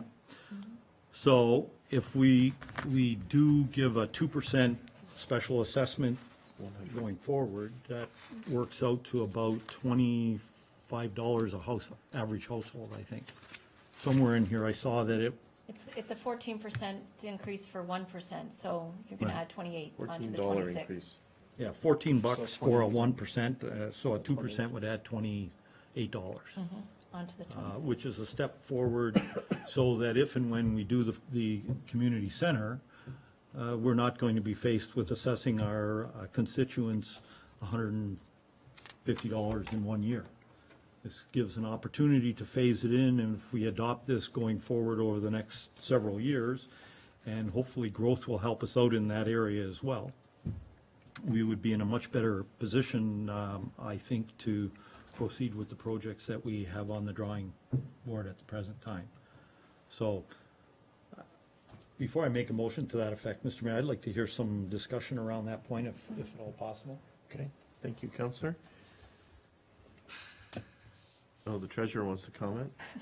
I just Madam want to Treasurer. clarify, because when we start the construction, we will be using Infrastructure Canada because it's going to be too big of a dollar project.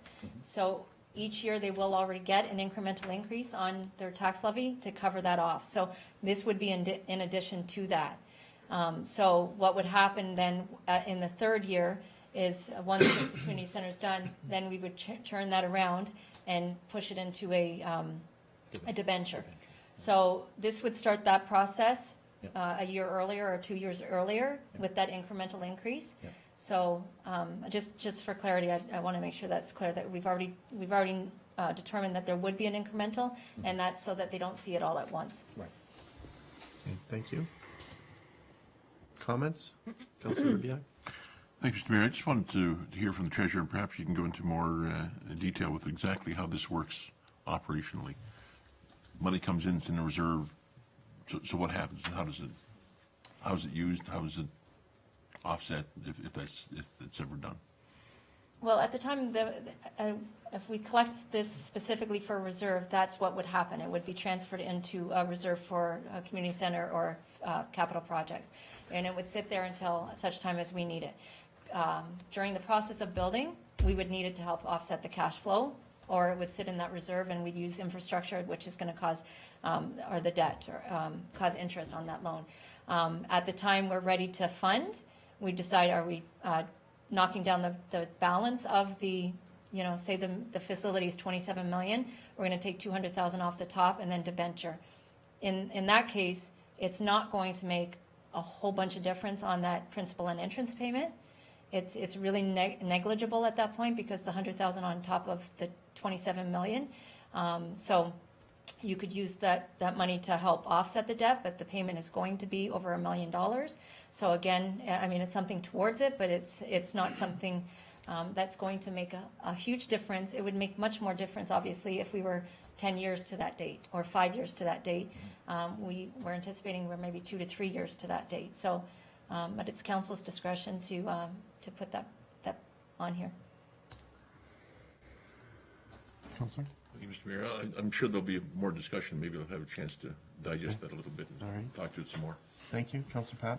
Yeah, I agree, Councillor Ribbiak, and along with Councillor Kersey, because the fact is that until the schematics on that are done, we'll use the community center as an example, the final costing of the actual building or whatever you're going to put up there, and I'm being perfectly general, could be more. But it behooves us to plan for that, whether it's through a special levy or through other capital funding. And this is going to be a mechanism. It has been used by other municipalities, and it also is predicated by the fact that if in case there are other forms of incentives coming from the federal government or the provincial government, that will change, as some of us saw when we built some of the things here. The one-third helped us immensely. So I think in principle, I'd like to see us work out some scenarios along those lines. We still got a lot of work to do, so finish off, particularly with the community center. On the Maple Acres, we've said design build, 1 million.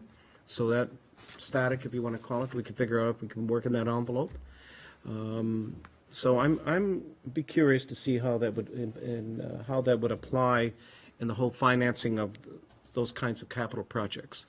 I kind of like what I heard, Madam Treasurer, about it would help with cash flow things, because there are areas where, if in fact it is council's discretion, if we wish to put up a building that for the future, and we want to feel that we can accommodate that within our current debt cycle, or then that's something that we need to take into consideration as well. We're not final. You know, I don't mean to, but we're not final yet. We've got a number, but what the community said, but we still got a lot of components that we've got to sort out. Mm-hmm. So I don't want to belabor it, but the concept of putting in a special levy, and I know, Mr. Mayor, they talked about this at the region as well, where they were looking at putting in. We didn't do it. They didn't do it, and they should have, but the bottom line is, it's something that if it's, you know, that kind of small amount, then maybe residents would say, I can accept that. Thank you. Before I allow Councillor Ribbiak a second time, I guess, to me, there's a lot of moving parts. Yeah, there's too many. And Councillor Kersey said if and when. So it is a big if in terms of the community center. Mm-hmm. This council has not said officially it's going to build something. What it is. That's what right. we're doing is designing it. Right. Right? And we're trying to Exactly. go to other levels of government, some fundraising, et cetera, to try to make that a possibility. And I think we may be in a position soon where we can say, here's where it's going, this is why we're doing what we're doing.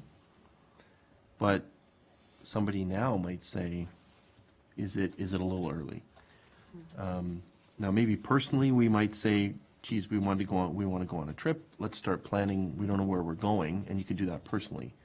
But for a municipality, we generally know where we're going, but we don't know all the pieces there.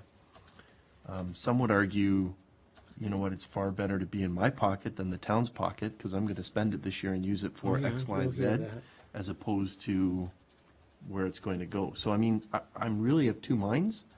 of the whole thing because of that.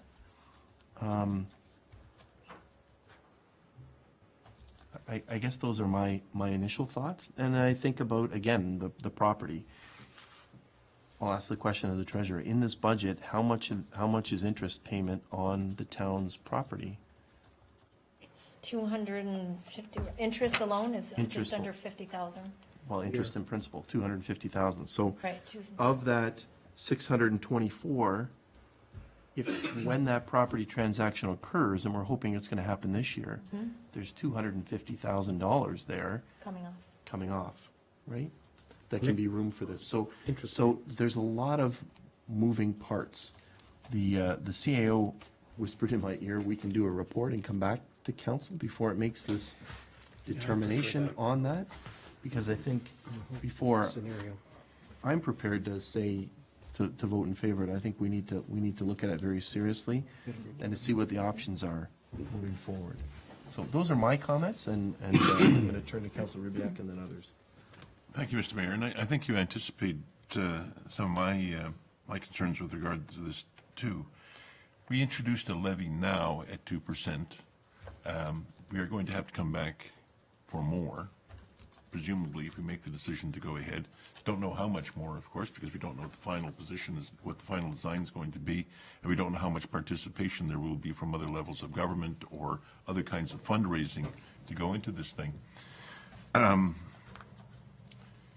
So I'm loath to support it without having a better understanding of ultimately where we could end up. 2% now, was another 3% later to make it 5%? Is that, I mean, I really don't know. Or is it more than that, less than that? So that lack of clarity bothers me. I would hate to set up a situation where we've communicated inadvertently to residents that we've now figured out how we're going to pay for it all, and it's 2%. Because clearly that won't be the case. So, and that would come back to hurt us, I think, rather than help in the long run. So I'd like to really understand that picture a whole lot better than I do now, and how the 2% fits into an overall structure before I can support it. So I'd look forward to a report that addresses some of those concerns. Thank you. Okay, thank you. Others? Pat, Councillor Pat? If Councillor Kersey is agreeable, then I would suggest through council direction that staff prepare a report on the scenario of a special levy, and not necessarily 2%, but actually applying that type of protocol to this type of project to let us know what the impacts. If you feel comfortable, Mr. CEO, I don't want to put a number. If that type of methodology works in applying it towards capital projects of this nature, and notwithstanding that there's other components that are played. And I agree, Mr. Mayor, there's a lot of moving parts right now. Till we get clear of what vehicle we're putting together and building and paying for, it'd still be interesting to see how that works, if Councillor Kersey is okay with that. Yeah, I have no problem with that. My thought on bringing it to the table was just to get the ball going, and maybe the net result of that is that we get a report. My thought was not just 2% for this year, Councillor, if I may speak to that, but it would be 2% this year, 2% added on to the 2% for next year, and 2% so that we gradually escalate it to the point where the projected levy impact would be substantially covered off already. The other side benefit of escalating the revenue side of our equation here is that it opens up more debt room. So if we could get a report that would reflect all of those things, maybe it would help us make it come to some sort of decision. So I'm quite happy to stand down on that and not make a motion, but to give some direction to staff to bring forward a report on that. CEO has some wording here that we'll add on to the motion, if it's okay. It's some suggested wording. Yep. Okay, maybe you can check that with the two councillors. Anything further? Okay, so it has been moved by Councillor Papp that the 2015 operating budget presented be received, and the Committee of the Whole recommend that Council approve the 2015 operating budget. And Councillor Kersey, do you want to make that amendment? Sure, if I can read it. Do you want me to read it? Yeah, You you read read it, I can't read it. I'm saying this, by the way. You move your mouth and all. The council directs staff to return with a report regarding a special levy for Maple Acre Library and the community center. Perfect. Exactly.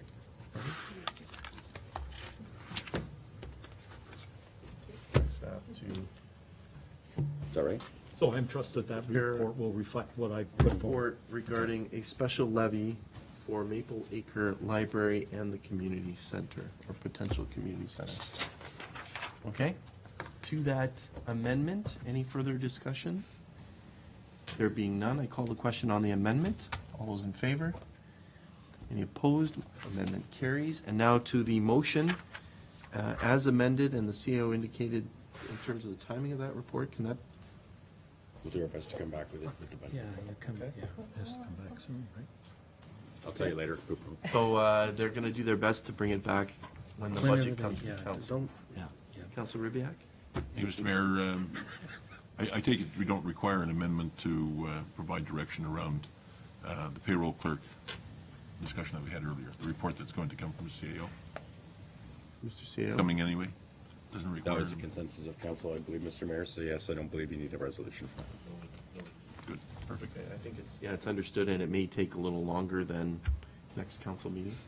Yep, okay. Councilor Papp? And just a small matter, I heard 63, 61, can we just get a final, is 61 full-time equivalent? 61. Okay, I'll get a tattoo and put that on my, is it 61 or 63? 61. 61. Okay. Go get a jersey, you don't need. I get a jersey. I'll go Councilor, get a Canadian unless you want to jersey. put that in as somebody to point to and say, here's the resolution, you can do that we direct staff to develop a, it's up to you. If not, we're just gonna say that it's understood. The clerk Well, says she- I don't mind it being understood as long as it is understood. I want to have some peace in my own mind that in fact a full-time position is justified by the payroll burden that exists within this town. And whether it's understood or whether it's in as a motion, either way, but I certainly want it Let's done. put it in as a motion, so Thank you. Councilor, I will make that motion. okay, that we provide a report regarding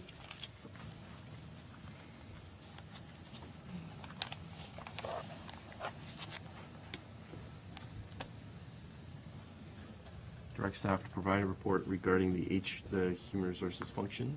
I don't know how else to phrase it. Payroll benefits. function. Payroll function. Payroll and benefits function. Justification report on the full-time Justification, that's what it is. position of the payroll and compensation, payroll and benefits position. You okay with that? I am, but I'm hearing some new terminology, payroll and benefits. I somehow would have expected the benefits to have found its way into the HR portfolio, but maybe the justification can include all of that. Yes, Mr. Mayor. Well, the payroll and benefits are with that full-time position. The HR director is not administering payroll and benefits at this time. So we'll provide that as part of the content in the justification report. Thank you. Okay. To that amendment, to direct staff to do that, just so that it's clear, because we did talk about it a long time. Can I call the question? All those in favor? Any opposed? That motion is carried. Now, to the main motion as amended twice. Any further amendments? There being none, I call the question. All those in favor? Any opposed? That motion is carried unanimously. Thank you very much. Can I Yes. have one question on, and I know this isn't on the operating, and it's on the capital budget? That the. Well, we did just finish the budget discussion, well, Counselor. Well, let's go off the record then even. It's just something that carries. Counselor Junkie. Okay. What I would encourage, we dealt with the capital budget, pardon? Mr. Mayor, staff would be happy to answer any questions if you'd like to email it and CC council. Okay, because it is on that one that Kerry just sent out. It's just an update, so that's what I want to talk about. I don't know what the, Debt schedule. oh, the debt schedule. Updated debt schedule. Okay, I presume that will form part of the report coming forward in terms of the 1% piece? I'm sorry, is that on the agenda? It's not on the The debt schedule? Yeah. So I'd encourage you to ask the treasurer immediately following the meeting. Okay, Okay? yeah, okay. Thank you. It has been moved by Councillor Kersey, seconded by Councillor Durley. This special meeting of Committee of the Whole be adjourned until the next regular meeting scheduled for Tuesday, February 17th, unless sooner called by the mayor. All those in favor? Any opposed? That motion is carried. This meeting is adjourned. Thank you.